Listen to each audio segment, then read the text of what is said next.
greatest spectacle in racing did not disappoint. In a head-to-head duel for the ages, Simon Pagenaud defeated Alexander Rossi with a dramatic pass on the penultimate lap, then held on the rest of the way to hand Roger Penske his 18th win in the Indianapolis 500, and the margin of victory was a mere 0.2086 seconds, the seventh closest finish in the 103 years of the race.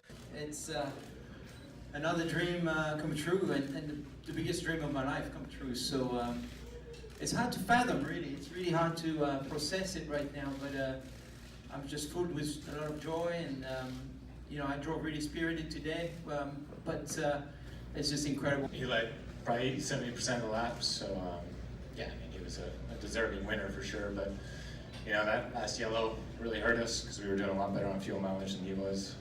So that was the first kind of nail in the proverbial coffin. And then, the second one was just, we didn't have the speed up front. So, I was flat for the last 15 laps. Today was about attacking. We had our strategy meeting this morning, and we decided we're going to attack, we're going to control the day, and we're going to take our fate in our own hands. And destiny is what we decided to control. So it was pretty cool. Obviously, everything played for us really well. The stars, like I've been saying, have aligned this month incredibly, but especially today.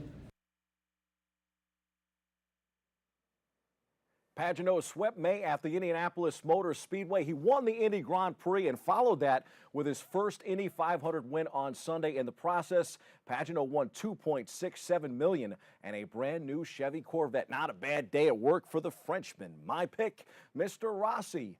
Finished second, but really stole the show. He's been impressive in this race. In 4 500 appearances, Rossi has finished first, seventh, fourth, and now second. Lewis Hamilton doesn't do second at Monaco. Hamilton said he was, quote-unquote, fighting with the spirit of Nicky as he hung on for a nervy Monaco Grand Prix victory Sunday. Despite frantic radio messages to his team, the British driver made his tires last for more than 60 laps and then held off a charging Max Verstappen. Verstappen and Hamilton made contact in the closing stages as the Red Bull driver attempted a move into the chicane. Hamilton said it was probably the hardest race I've had, as he won the F1 showcase for a third time and paid tribute to former champion Niki Lauda, who died this past week. Hamilton's stressful victory extended his championship lead to 17 points after 6 races, yet perhaps more importantly, it reminded him just why he loves Formula One racing. Holding off Max on fading tires that made his Mercedes slip around, Hamilton clinched his 4th win of the season and 77th of a remarkable career. The 5-time F1 champion ranked it among his best 5 drives of all time. Like Hamilton in Monaco, Martin Truex Jr. has a knack in Charlotte when it comes to the Coke 600. It was NASCAR's longest race of the year, but it wound up being a 5-lap shootout won by Truex that decided Sunday's race at Charlotte Motor Speedway. Truex beat Joey Logano to the finish line of the 600-mile race to earn his 3rd win of the season and 22nd of his Cup career. Truex is tied with teammate Kyle Busch and Brad Keselowski for most wins in the first 13 races of the season. It also was Truex's 2nd Coca-Cola 600 win since 2016. The racing world paid tribute to Niki Lauda during its biggest weekend of the year. The NFL world was mourning the death of a legend of its own. Bart Starr, a Hall of Fame quarterback who helped build the Green Bay Packers dynasty in the 1960s and was named the most valuable player of the first 2 Super Bowls, died Sunday in Birmingham, Alabama. He was 85. Starr won an unprecedented 5 NFL championships as the Packers' starting quarterback, leading the club to titles in 1961, 1962, 1965, 1966, and 1967. Starr battled a series of health setbacks recently. In September 2014, he suffered 2 strokes, a heart attack, and several seizures. His condition improved after undergoing experimental stem cell treatments. He then overcame a life-threatening bronchial infection in August 2015 and broke his hip in December. Despite all of that, Starr rebounded, showcasing the toughness and resilience he was remembered for on the gridiron. Rest in peace. On the baseball diamond, the Yankees returned to the Bronx for Memorial Day. Here's my report from Yankee Stadium. This is Bobby C. out at the Big Ballpark in the Bronx. After the Pinstripers went 6-1 on their most recent road trip, the Yankees got back to business right here in the Bronx, ringing in the Memorial Day holiday with a victory over the San Diego Padres.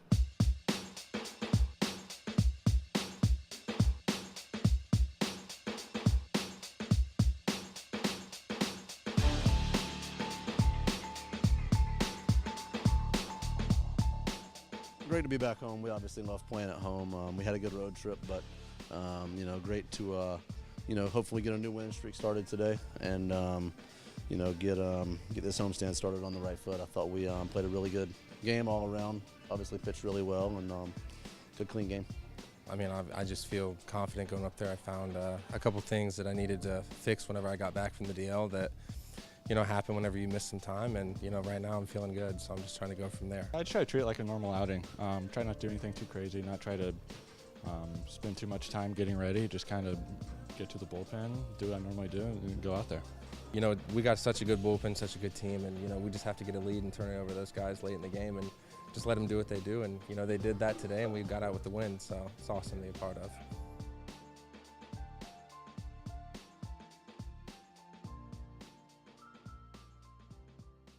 The Yanks wrapped their three-game series with San Diego on Wednesday afternoon before welcoming rival Boston to the big ballpark in the Bronx last night. The Bombers will play 4 games with the Red Sox, culminating with Sunday's matchup at the stadium. Night games on Saturday and Sunday nights in the BX. Meanwhile, the Mets wrapped up their series with the LA Dodgers Wednesday. The Amazons are in Arizona this weekend for a 3-game series. The club will be back in Queens Tuesday night to host San Francisco. Time for some quick hitters. In tennis, the French Open is underway. Serena Williams takes yet another crack at a record-tying 24th Grand Slam singles title at the event where she made her Grand Slam return from childbirth last year. Williams, a 3-time French Open champion, withdrew from the last 3 tournaments with health problems, citing a left knee injury at the last 2. Meanwhile, Rafael Nadal goes for a record-extending 12th French Open crown. Nadal consolidated favorite status by winning his last tune-up event, the Italian Open, with a 3-set victory over top-ranked Novak Djokovic in the final. In hockey, Game 3 of the Stanley Cup Finals between Boston and St. Louis is Saturday night in St. Louis. Puck drop is 8 p.m. Game 4 is Monday night in Blues territory. The NBA Finals opened last night. Golden State and Toronto will play Game 2 in Canada Sunday night. Injured Warriors star Kevin Durant is in Toronto with the team but remains sidelined for the first 2 games. Money is on Steph Curry to win Finals MVP. If Kawhi Leonard keeps up his postseason greatness, he would be the logical choice from the Raptors, and if they pull the upset in the finals, I'll take the Warriors in 6 games. In MLS soccer, NYCFC will be in Columbus Saturday for a 7:30 p.m. start. The Red Bulls are home Saturday in Harrison, New Jersey to take on Salt Lake at 7. In motor racing, Formula One gets a break this weekend, but we'll be back on Sunday, June 9th in the Canadian Grand Prix. NASCAR rolls into Pocono Sunday for action at the Tricky Triangle. That's where I'll be. And IndyCar is off to Detroit for 2 races, one on Saturday and one on Sunday.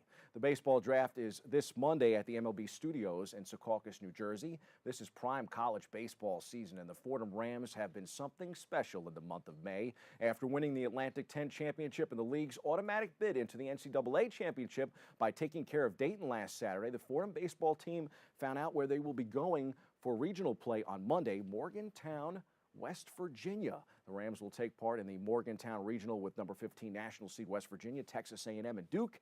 This will be the Fordham's 8th appearance overall in the NCAA championship and first since 1998. They play today. Congrats to the Rams. Congrats are also in order for recently graduated Fordham women's basketball senior standout Mary Goulding.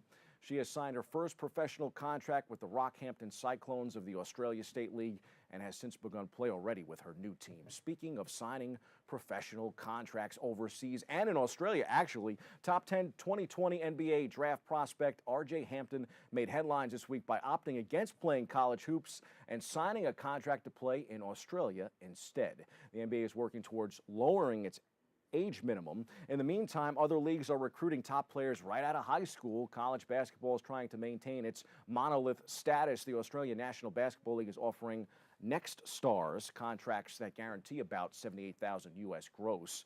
The NBA's minor league affiliate is offering select contracts worth about $125,000 salary. Score one for Australia. As Hampton told ESPN Open, quote, "Next year I will be going overseas to play in the Australian Basketball League with the New Zealand Breakers," close quote. Breaking news there.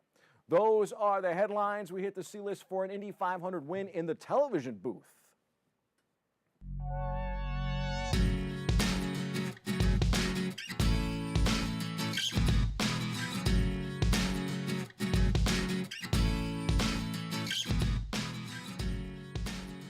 NBC's first Indianapolis 500 outdrew Fox's revival of NASCAR's Coca-Cola 600, but both saw increases in viewership, a positive sign for auto racing, a sport that had been spinning its wheels on television of late. The 2019 Indy 500 had 10% more viewers on TV, including Miss Rena Valentine, in the final ratings than the 2018 Indy 500 on ABC. The Coke 600 had an overnight rating 8% higher than it did in 2018. The Indy 500, starting in the early afternoon, outdrew the Coke 600 starting 6 hours later for the fifth straight year, with a 3.43 rating for NBC and a 2.6 overnight rating for Fox. I believe it was the Danica Patrick and Dale Earnhardt Jr. effect. It was a sensational race that delivered viewership numbers better than expected, but there was another highlight. The former drivers in the broadcast booth, they clicked, folks. I think Danica was especially terrific. She was back at the iconic Brickyard, the track she says she feels like at home, especially since she stayed at her parents' house this past week. Patrick joined Earnhardt Jr. and Mike Tirico on NBC's all-star team for the network's inaugural Indy 500 broadcast. NBC had outbid ABC for the rights to the Indy 500 and agreed to a new deal last year. The event had previously been carried by ABC since 1965, making it the second longest TV partnership behind CBS and the Masters. That one started in 1956. Kudos to Danica for giving fans an insider perspective to the greatest spectacle in racing. It was a memorable 500 to watch, both in person and on TV. That's your sports. I'm Bobby C., speeding into the summer season right here on the show. Stay with us. More Open back after this.